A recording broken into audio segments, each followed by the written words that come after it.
tombe dans deux pièges qu'il avait tendus contre la RDC. Nini ezali kolekana entre Vital Kamerhe et Aimé Boji. Un avion fait le crash avec un ministre dedans. Nanga en larmes et fait sortir des révélations. Nini ezali kolekana. Mbote nabino ba papa, mbote nabino ba mama, mbote nabino nyonso tout bandeko ba congolais de partout. Bino balandi ya chaîne na biso tozali na nesengo mingi koya ko partager ba actualité pe ba information ya makambo etalu la République démocratique du Congo, mboka na bino, mboka na biso bandeko ba congolais. Nous vous informons que le président de la République, Lobby, il a promis son soutien à Léopard. Il y a la République démocratique du Congo, tout azimut. Voilà le langage Oyatenaki envers Léopard. Il y a la République démocratique du Congo. On va remercier Bango parce qu'ils ont humilié. Humilié les Congolais, Cameroun ainsi que Nigeria. Alors, mbote na bandeko ba congolais nyonso tout oyo bayaki en soutien, o bayaki ko chama boko, o bayaki ko sepela elongo avec les léopards. Bandeko ba congolais tozali na esengo mingi awa sikoyo makanisi nyonso ezali kotala qualification oyo kobetama na mois de mars. Alors, tolobaki ke bana na biso na bandeko na biso ya léopard esengeli to soutenir bango pendant toute cette semaine. Voilà pourquoi je vous demande déjà, commencez toujours à commenter dans notre soutien à Bango. Tout azimut ndenge le président Tshisekedi a outiko annoncé yango. Alors, commentez simplement dans les commentaires, je soutiens les léopards et la République démocratique du Congo. Bande Koba Congolais. Paul Kagame tombe dans le piège. Piège oh ya tchaki apon na mokonzamboka akwea Félix Antoine Tshisekedi Tshilombo mi balé awa to koloba bandeko ba congolais na wande za ya kobeba Kagame alingaki alia mitumi balé ali keremba yemoko azali ko suivre deux chemins azali ko landa Washington azali ko landa nzela ya Doha piégé. Et il tombe pour la stratégie mise en place. Et pas à Mokozamboka, Félix Antoine Tshisekedi Tshilombo, na elongo ya ba américain. Bande ko ba congolais, je vous l'ai dit que Kagame est tombé. Cadre d'intégration économique. Oyoka qui le président Tshisekedi Tshilombo que nous n'allons pas signer jusqu'à ce que les militaires rwandais bagobima sol congolais. Oui, mais quand on Congolais, tu as un cadre d'intégration économique. Tu as cotisi yango, tu as CONOPS, tu as cotisi yango. CONOPS, c'est les retraits des militaires rwandais dans le sol congolais. Donc tu as cotisi yango dans cadre d'intégration économique. Ah, aussi que Paul Kagame a commis qu'on subir une pression américaine. Parce que qui est à Washington. Alors, parce que Tshisekedi a signé témoin à Washington et à Té. Donc, à la délégation à la République démocratique du Congo, a fait de compte, tu as signé, mais avec une condition. Donc, condition auto-signée, cadre de l'intégration économique, et ça dit que avant tout ça, la retrait, ou avant tout appliquer le cadre d'intégration économique, il faut nous les militaires rwandais, pas bien sur le Congolais. Moi, je pense que Kagame a quoi? Si quoi raison, nous sommes avancés parce que c'est les États-Unis d'Amérique. Alors, à ce moment-là, qui a Donald Trump, qui m'a sonné Trump, ABC Trump, moi, je suis les États-Unis d'Amérique qui ont signé parce que tu sais que d'abord, continue la délégation n'a pas signé le cadre d'intégration économique. Bande quoi qui est en Arabie Saoudite. Qu'on ne pas les Saoudiens. pour que les Saoudiens parlent la paix dans les États-Unis d'Amérique. Awa siko est signamé. Ndena utu kwa ebiso est signamé avec des conditions. Kagame siko asili mayele. A dévié qui mukolo ya le 14 le 15. Oye sengali bamona na Washington na mokozamboka. Oye koyo kabande ko bakongolais la date du 21. Azui pe raison la date du 21. Mais asengi siko 2 semaines. Kagame a kokende to kokende te. Mon premier piège au Kagame a tombé dans le moyen à réclamer les sous et là comment pas à mon Kozambo Kezate. Tout est déjà signé. Hier Sengela kende kocha mukoloto na Washington. Et après kocha mukoloto aba no kubisa basoda na sol congolais. Kagame maintenant est obligé d'aller aux États-Unis d'Amérique. Et de l'autre côté, moyen lobela pe makambu. Il y a Doha et deuxième piège, Doha. Kagame tombe aussi. Kuna na Doha, et là on va voir bimina nouté. Parce que lui attendait que moi et l'autre malongé bimana Doha. C'est ce que Kagame attendait. Kuna va to signer 4 documents. Na 4 documents to signer na Doha. Tous les 4 documents et Zalika kende na cadre ya projet et application. Alors comprenez que Kagame a piégé à co-signer l'accord de Washington sans qu'il a trouvé gain de cause dans le M23. Parce que Yemoko a kotoyo, azaki kotoyo. Dans mon pays, M23 jouer le côté. C'est là où maintenant son fils M23 a sacrifié.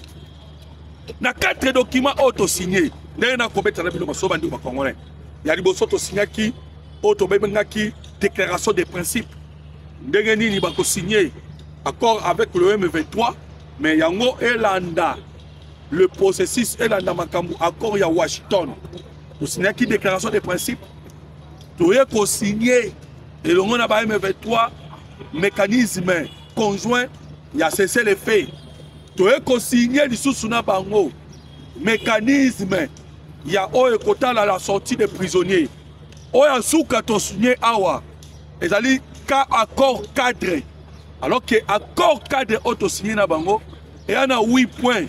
Et les 8 points wana et qu'on moi taper à la traité. Mais kuna na Washington to pousser Kagame a signé. Na première piège. Pour signer bande comme congolais et directement on va maintenant forcer les M23. Rétablissement total de l'autorité de l'État. Et on pousse Kagame maintenant de faire sortir ses militaires. On a besoin de quitter directement pour accomplir la prophétie.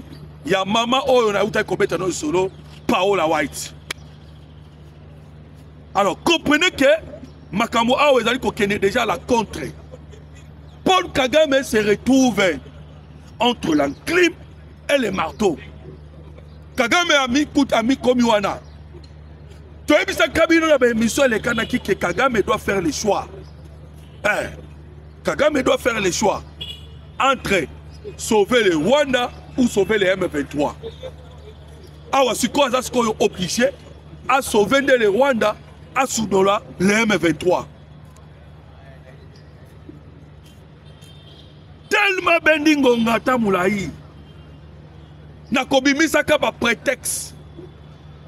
Kobimisaka ba makambu oyo ko permettre oyo ko sala ke signature ezalate. Mais si quoi tous les makambu déjà et sili. Nzela na yako kimezate. Na bisa kibino même pas na option militaire. Parce que biso esengeli to déloger les M23 par force. La négociation pour mon Doha et ça système à tol can fight. Oui mais que oyambala suka oyo ba M23 nde bakenda ki batoli boso ba fandi na bango na Doha ba fandi biso to yate biso pe to consommer ngonga. Tu sais que dans stratégie na ye alingi na no sila na Paul Kagame bon on va aussi na ba M23 parce que les M23 to sera to déloger bango. Il faut que qu'on déloge bango par force. Voilà ne bokomo na skoyo rétablissement total de l'autorité de l'État. Kagame est tombé dans les pièges. Et tu as vu déjà bande coquet. 2026 c'est cause à la décisif. 2026 c'est cause à la décisif. Parce que en 2026, mon salaire tozali ko sala bande ko ba congolais cause à la très important. To cause à la conseil de sécurité Kagame est bien go. Pour cause en boka déjà na positionnement dans la CIRGL. Conférence internationale, il y a Grand Lac. Tozoa qui paie l'issoussou. Wana ko ba Paris c'est la chimie. On a même moral avec le président de la République. Il est qu'on appelle qu'on nomme le président de l'Union africaine. Au moment où on a 4 autres on a maboko na makambo Italie la diplomatie. Alors, l'on a makasi auto sur la diplomatie. Makasi mususu bandeko ba congolais. Les alliés en ya auto bengi la force auto ko benga sur le terrain. Option militaire. L'option militaire lobby, nous avons encore récupéré Demboka. Permettre à la Tangero Kombo et Mboka Ngo Bandeko auto-récupérer. D'abord, nous avons Wazalendo, Massissi, va récupérer na Kacha Mweso, va récupérer village Moko. Et le FRDC va déloger ba M23 dans le territoire Mopimba ya Chabunda. Donc l'option militaire peut commencer Kitoko. Voilà pourquoi Kagame a l'ingité Tobunda. Il y a l'ingé Kagame a besoin de distraction. Toko soit na Doha, toko soit na Washington, il y a consolidaka. Administration parallèle bande kona ko betelo le solo ya parce que lobby connaît nanga bimaki n'emploi ça. A mis teki complètement. Abimisi ba secret. Il y a ndenge bango moko ba ajisaka na est la République démocratique du Congo. Ndenga zaki na bakare minier na robetelo masolo wana. Alors comprenez que à un moment oyo Paul Kagame a piégé. Parce que malgré la signature, il y a cessé de fait au signature, le FRDC a continué à percer. Le FRDC a continué à kende liboso et l'on a ba Wazalendo qu'on récupérer ba territoire, qu'on récupérer ba ville. Toujours dans le système, on appelle ça criminel du solo, il y a Tol Kendufike, il y a Paul Kagame, oh, il faut mettre en application. Voilà un système qui est en pays. Kagame a wato ebisibino bandeko. Nena uti ko ebiso, j'insiste. 2026 c'est cause là très décisif. 2026. En même temps bandeko, nena ebisio que 2026 c'est décisif. Na 2026 net to remettre à solo ya changement ya constitution. 2026. Nous devons changer cette constitution. Tolongo la constitution est Hippolyte Kanambe. Tolongo la constitution est Rwandais en 2026 pour que tu installes l'institution à Banamboka Congo. Voilà pourquoi on a commencé d'abord à mettre les caméras pembeni. Bandeko Congolais. Wane zali bo senga na bino. Bo komaki na ba commentaire, bo emaki émission na biso, bo partager ki to senga ki na bino. Pour que la caméra doit être mise de côté parce que avec une carte de France, comme Kagame a la carte de France, le président Tshisekedi doit partir. Et l'on a Moïse Katumbi, Hippolyte Kanambe, Bazalaki Kolamba, Mokonzamboka Kende. Voilà carte wana bazakobeta. Mais le lot c'est comme match Baluki. Match Baluki, si c'est Baluki est comme 9. Et même bon j'y peux aller. Mais nous avons constaté Kagame, bande comme Congolais, na ba manœuvre d'ailleurs comme ça là, ilongo na ba ono tout ko beta masolo ba France banani ba plan ya ko bloquer pour que Mokonzamboka akota. Pour que ba bloquer Mokonzamboka ba écarter ba luka ba zong sa biso sima. Ba luka Mokonzimoko ba koya kotiela ba koyela biso avec la manipulation pas continuer à copier. Plan on a surtout voué à l'échec. Aimé Bojaye. Aimé Boji. Oyazui le soutien à Mokonzamboka. Aimé Boji Oyazui l'approbation de Mokonzamboka pour que accomplir mission oyo Mokonzamboka a apprécié. Bande ko ba Congolais tomoni kamere aye ko poussa na pene pene ya Aimé Boji. Aye ko sala nini? On se pose des questions. Kamere oyo su ko sala nini? Nous connaissons les rôles oyo ko jouer. Au soutenir qui Aimé Boji. Même Baï INC, ils n'ont pas accompagné Aimé Boji, bande ko Congolais. Je vous informe que Nazalaki n'a parlé du peuple. Les jours où il y a élection à Aimé Boji, tout le monde a élu la majorité moko écrasante. Il y a à peu près 416 députés. Mais on se pose la question, nous commençons à voir le manœuvre. Qu'est-ce que Vital Kamerhe vient faire à côté de Aimé Boji? Aimé Boji, tu dois faire attention. Et c'est ça attention, pourquoi? Parce que à solo, tu as une mission au Mokonzamboka Pesio. Mission on est allé, il y a net changer la constitution. Mission Pesio Yangoana. On doit changer. Alors fais attention parce que si on s'allie bouzo boko quoi appelle quoi la mabunda. Mabunda di makite, quoi ya quoi mabunda. Même Kamerhe andi makite qui a koki kokoya. Tout ça bande ko ba Congolais parce que les ennemis à Mboka Congo veulent qu'à tout prix, même Tobouni aussi sa guerre, parce que toi aussi ça déjà guerre. Bah Luka Kesso aussi si guerre, bah Luka Baya Kozonga lisusu na njela mutu mususu. Bah Kozonga sabiso susu na guerre.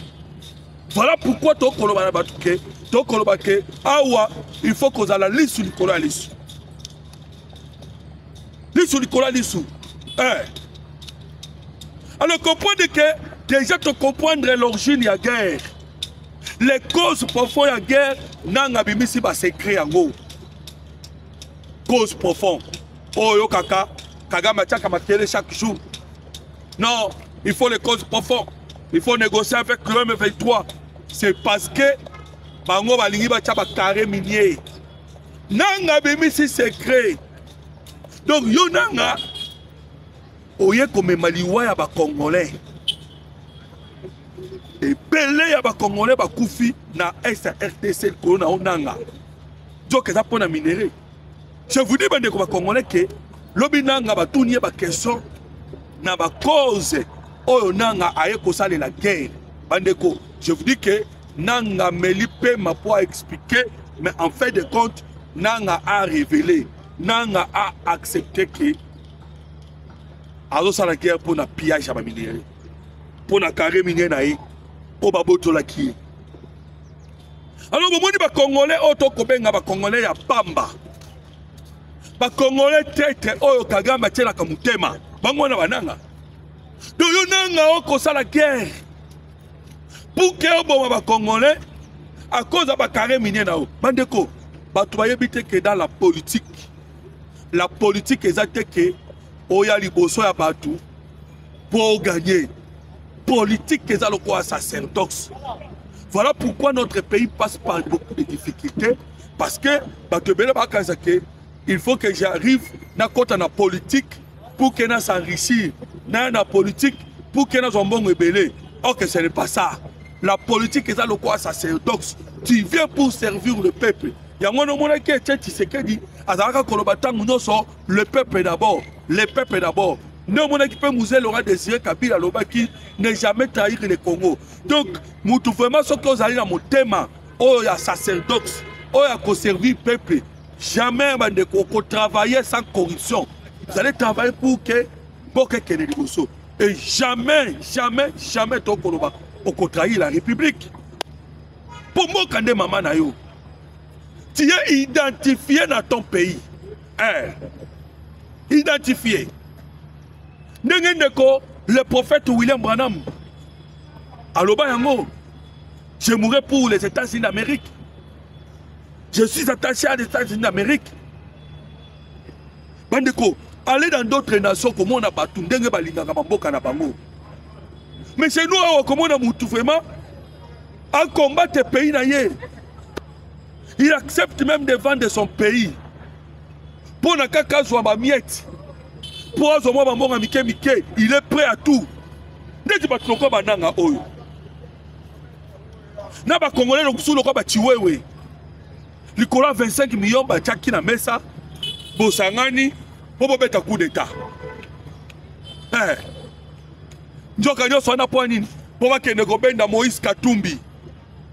Baya na Moïse Katumbi bacha parce que jusque là, bango ba travailler ka pona Moïse Katumbi bacha ye. À servir bango ndenge Mobutu a servaka bango. Alors, minerai et bima en désordre. Crash l'avion na Kolwezi. Ministre moko ya mini na kati. Na kati ya crash ya avion. Bande ko ba Congolais avion kweye ziki. Na Kolwezi. Dernièrement, bon a qui patrouille aérienne au Salamaka. Patrouille aérienne au Salamaki. Oyoka ki bato Moïse Katumbi bimaki na télévision. Koloba oh non. Bon violer l'espace aérien ya Kashobwe. Donc Katumbi a commis ça qui Kashobwe lokola. Vilmboka na ye à part. Et toi comment on a lobby crash avion avec un ministre na kati. Qu'est-ce qui s'est passé? On peut dire l'erreur, tout ça. Mais je vous dis que Makambozali kolekana na Katanga. Makambo kolekana na Katanga. Bitumo comme na Sud Kivu na Nord Kivu. Force, base, fondation à Bitumbawana. Ils ont besoin simplement d'atteindre les grands Katanga. C'est pour ça qu'on a plusieurs tentatives, plusieurs manœuvres et qu'on salama. Na niveau à Katanga, et dit qu'à peine à l'Obakiangwa, et dit qu'à peine l'a prononcé, à l'Obakiangwa, à l'Obi Awa, Batona Bako Bundisa Kivu, pendant les lotis lobby, Barokokate, ils auront des difficultés.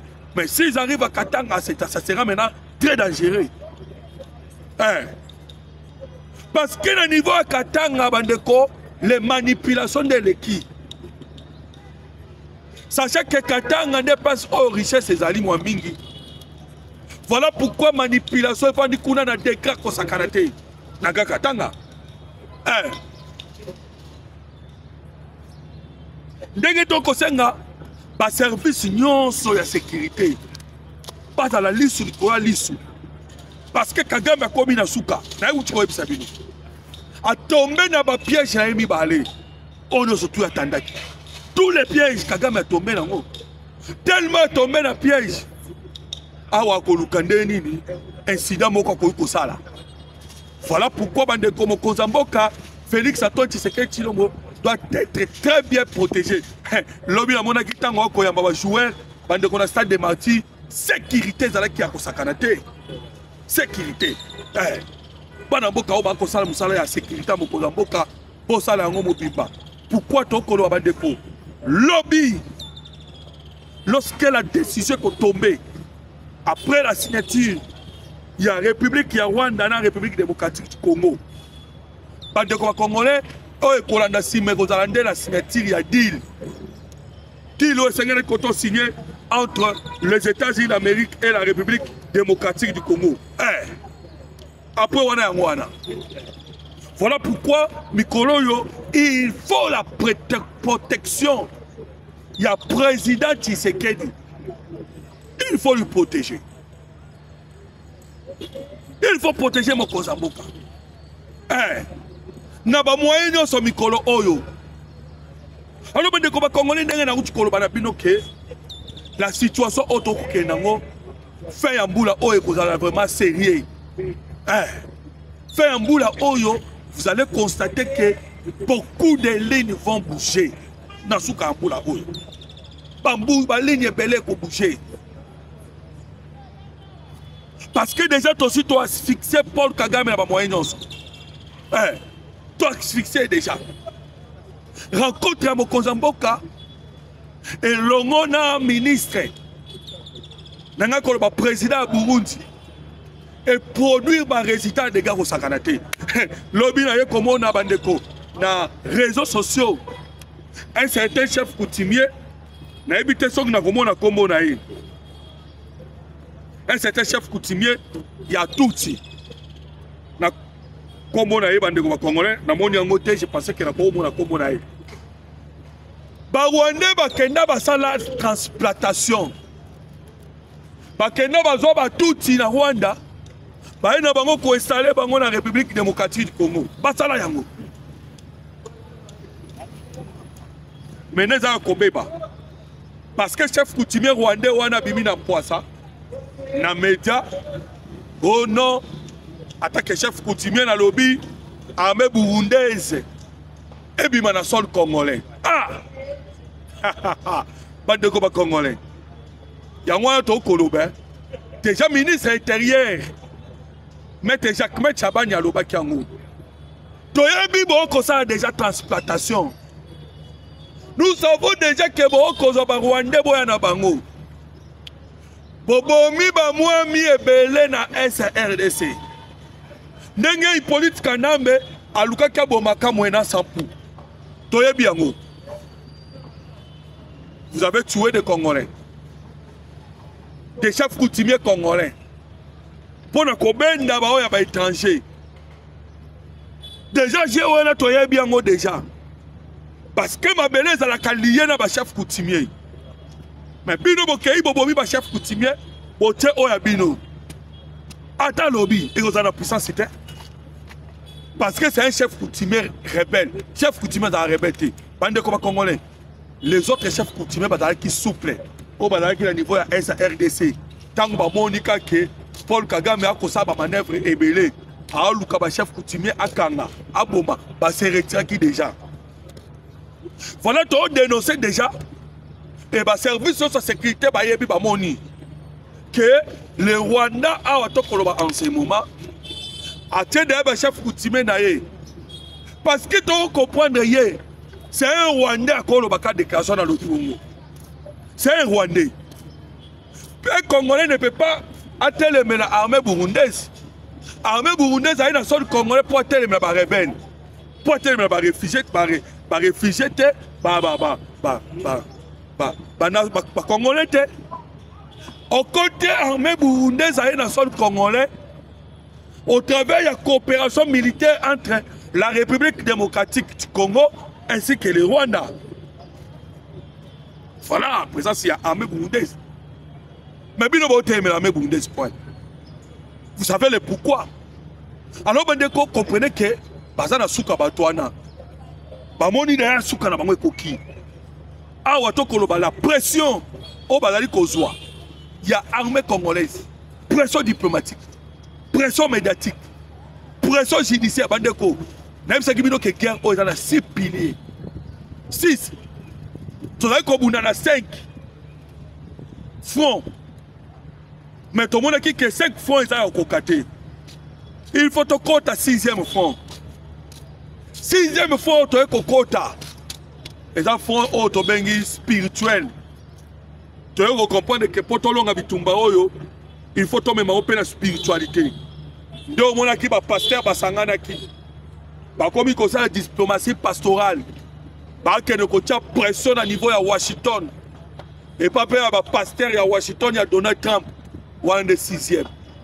Mais les 5 autres na ko yebisa yo et marché kitoko. Nous sommes là pour mettre fin à la guerre dans la République démocratique du Congo. De fonds diplomatiques, fonds militaires, fonds médiatiques, fonds judiciaires, fonds commerciaux. Bandeko, nous sommes commerciés comme il faut et Paul Kagame a Koloba Anali en larmes troublées. Troublé pour la nini. Déjà, les Américains ont commis la pression. Papa, il y a qu'à signer. Yaka ko signé nyonso oyo chaki na mesa de atoche pembeni déjà nyonso oyo lukaki pas exécuter le lobby de que Rwanda des mboka muke 13 millions de population 13 millions wana bakufate vous avez besoin un peu beau à la asphyxier pose un peu moi mon pépé nous aussi nous sommes d'accord parce que la guerre to bunda contre peuple rwandais c'est Kagame qui est en train de faire la guerre contre le peuple congolais. Mais nous les Congolais, tout ça la guerre contre le peuple Moussoussouké. D'ailleurs, c'est pour chasser les Rwandais. Les Rwandais, la milice, Il y a Paul Kagame. Vous savez que Paul Kagame n'a pas de milice formé. Il y a d'autres milices au Bazali en contre. Parce que la milice wana la majorité Bazali y a ethnie Tutsi. Même les M23 que vous voyez, 90% ba Tutsi. Mais Kagame lui-même était Tutsi au Aouta Wapi, na Uganda. Tutsi d'Uganda. Moi si na ezali Tutsi yao, Bujumbura, na nga ikolba Burundi. Mais de Tutsi Rwandais Bazali. Mais combien de la majorité qui travaillent dans Bango, ce sont des Tutsi Rwandais qui ont origine ya Uganda. Ils travaillent dans Bango.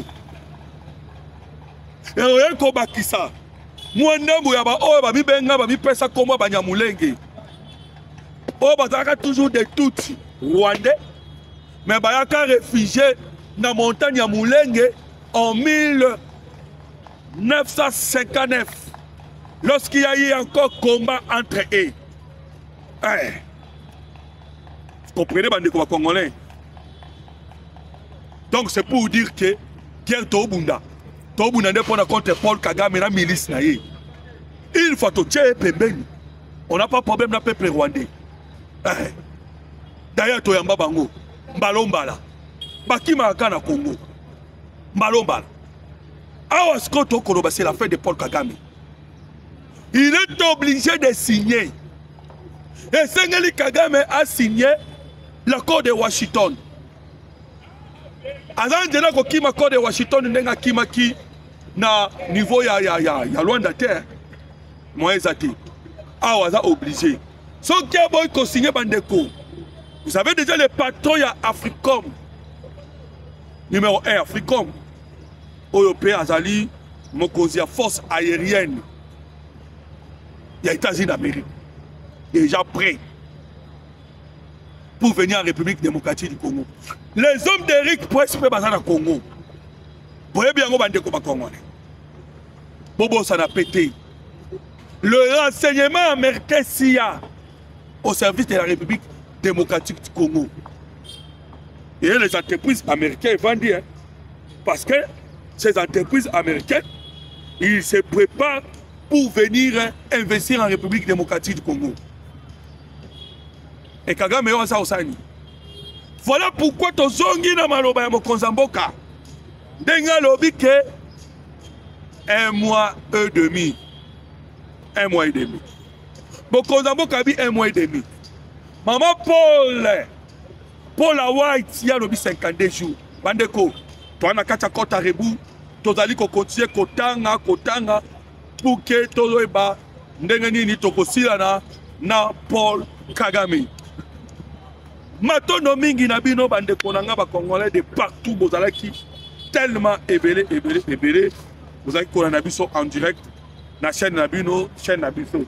Alors numéro de téléphone, vous avez le plus 243 89 40 330 80 plus 243 89 40 330 80.